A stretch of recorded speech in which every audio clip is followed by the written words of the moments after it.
Hi everyone, welcome back to another episode of Relab Live. Today, I'm going to talk to you about the idea of working on pro bono projects and my thoughts around it based on my experience doing a number of pro bono projects. So stay tuned and hope you enjoy it.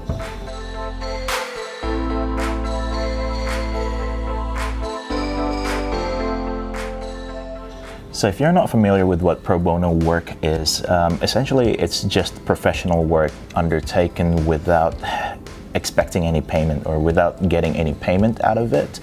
This is a practice that a lot of professionals do, usually in the legal system. So lawyers do a lot of this stuff, accounting as well, and creatives like us.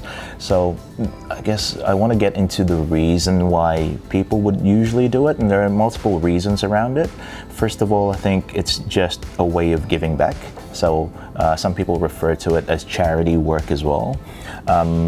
But some people do actually have an agenda or a motivation around it because it's just one other way of business development and creating network and connections, right?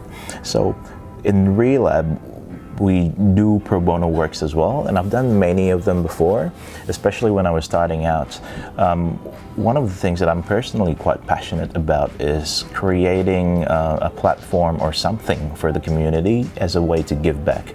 And when I was younger, I was quite idealistic as a designer, so I disliked all of the corporate things and all of that, but then later on I come to a realization that it's actually quite important as well, especially when you're running a business.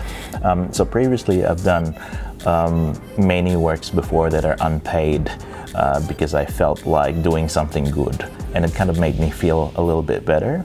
But I kind of shot myself in the foot for doing too many of those because obviously we don't get paid to do it. It's just kind of a good feeling, but that good feeling disappears as soon as you realize that your bank account has hit zero. So it's not a very good idea to think about it that way. So the most important thing that I find when you wanted to do some pro bono work, which is, by the way, is amazing motivation, and it's an amazing I guess way of giving back using the skills that you have as a designer or as a creative. But I think one of the most important thing is for you to be able to look after yourself. And if you're running your business, you need to make sure that your business is healthy and it has a steady cash flow. Then strategically position certain pro bono projects along the year. At Relab, my view today on pro bono is it has to be charity. So it has to be an actual charity project. I'm not expecting any type of sales out of it. If there's any network that's been created, or if there's any connection that's been created out of that project or out of that, I guess, strategy, then it's kind of just a bonus, but I'm not expecting anything out of that. The reason why I think is because you're in a completely different mindset when you're doing something good without getting any payment, but actually expecting something behind it, versus actually doing it as a pure 100% charity motivation.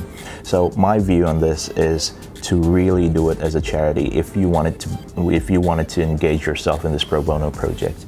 The type of things that we do here, as an example, lately I've been quite strategic as well in doing it, so I'm very selective in the type of pro bono works that we do. And so far, if you don't know already, I'm of an Indonesian background, so I'm quite passionate about giving back to the Indonesian community here in Melbourne. So the things that I do so far is helping the Indonesian local media here in Melbourne by creating articles for them, and it's not even branded as Relab or anything like that. So it's just another article that I publish, or I help them publish every month. And so that's a commitment that's been happening for almost a year now, actually. As a matter of fact, 1 year now, consistently every month.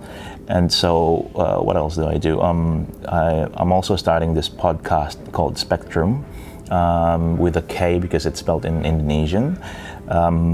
So that's where I go and reach out to other Indonesian creatives who has done quite a bit of a success here in Australia or in Melbourne specifically, and I would discuss with them, the experience that they're able to share to the community. It's a Bahasa Indonesia podcast, kind of like a mix between Bahasa Indonesia and English, but so far it's been quite helpful, I'd say, and it's receiving really good feedback. We're kind of in a break at the moment of the first season, but going to continue on that in the next season very, very soon. One other thing that I've recently committed myself to do is to assist a certain student group from the University of Melbourne, and that's the Indonesian student group. They have this event called the Indonesian Film Festival. So Relab has committed ourselves to become, I guess, a digital creative partner for them, but we've kind of gone into the project a little bit too late now, that I think there's only very little things that we could do for this year. But if anything, we'd like to enhance the experience. But down the track, I'm hoping to be able to, I guess, get deeper in it and be able to provide more value around the things that we do best here at Relab for them as a sponsorship, or like without getting any payment at all. So those are my views and some of the examples that I've selected. And sometimes if we find ourselves having enough budget, I would reach out to other not-for-profit organizations as well. But funny enough, some of them don't even reply and don't even respond to my offer. Maybe because previously they've had bad experiences on people trying to offer them pro bono work, but there's actually an agenda behind it. So it's a short video this time, but basically, to me, I think if you want to do pro bono or charity, then treat it as an actual charity, and it will actually have a different impact on you, okay? And one thing that I always believe is that karma is very, very practical, and so if you do good to others, others will definitely do good to you in the right time as well. Okay, so it's a short one this time. Hopefully you find that useful, and if you do have any examples of pro bono work or some experience that you'd like to share, please feel free to comment down below. I'd really appreciate it. But other than that, stay in touch, and if you haven't already, subscribe to our channel. Okay, thank you guys.